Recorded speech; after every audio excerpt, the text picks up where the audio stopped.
Harper Wave and HarperAudio present What's the Difference? Recreational Culinary Reference for the Curious and Confused by Brette Warshaw. Read by Amy Mcfadden. Introduction. We all like to feel smart. Sometimes that means muscling through On the Origin of Species or Plato's Republic. Other times, that means reading a few hundred words about the slight differences between quotidian things, like seltzer and club soda, or jam and jelly, or sweet potatoes and yams, and becoming incrementally more knowledgeable, arming yourself with the kind of information that makes the world a little more interesting. I launched the What's the Difference newsletter in February 2018 to fill that need. The premise was simple. Once a week, I would write about the difference between things that were confused for one another. I polled a few friends, started a spreadsheet with future topics, and got to work. Week after week, the audience grew, and so did that spreadsheet. People wrote in with their own ideas, and the newsletter became something we all built together. What you have in your hands now is the very best of the food and drink category, the product of years of research, interviews, and, well, eating.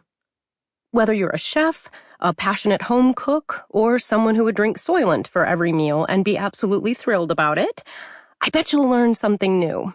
I know I did while writing it. Active dry yeast versus fresh yeast versus instant yeast. When we bake bread, or croissants, or cinnamon rolls, or pizza, or pretzels, we are at the mercy of a puny, ancient, single-celled organism, Saccharomyces cerevisiae, also known as yeast.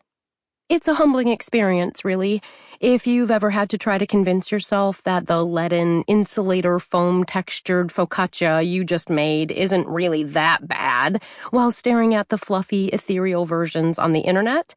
You've gotten a sense of how much work that tiny creature can do. The first step to getting yeast to work for you is to use the right type.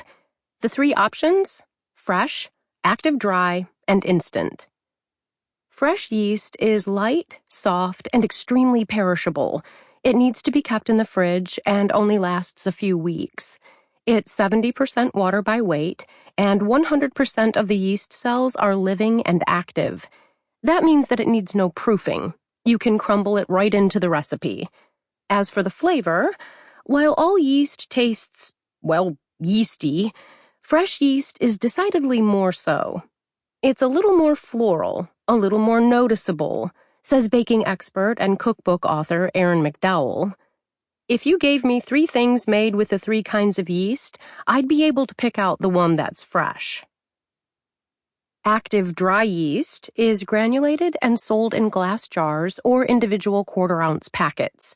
To make the product, which is 95% dry matter, the yeast gets exposed to such high temperatures that many of the cells are destroyed. That means that it needs to be proofed, dissolved in a warm liquid, ideally between 105 and 115 degrees Fahrenheit, before getting used in a recipe.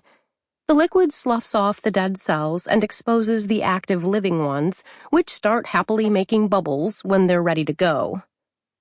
Instant yeast is also granulated and also 95% dry matter, but the drying process is gentler, which means all of those dried particles are active.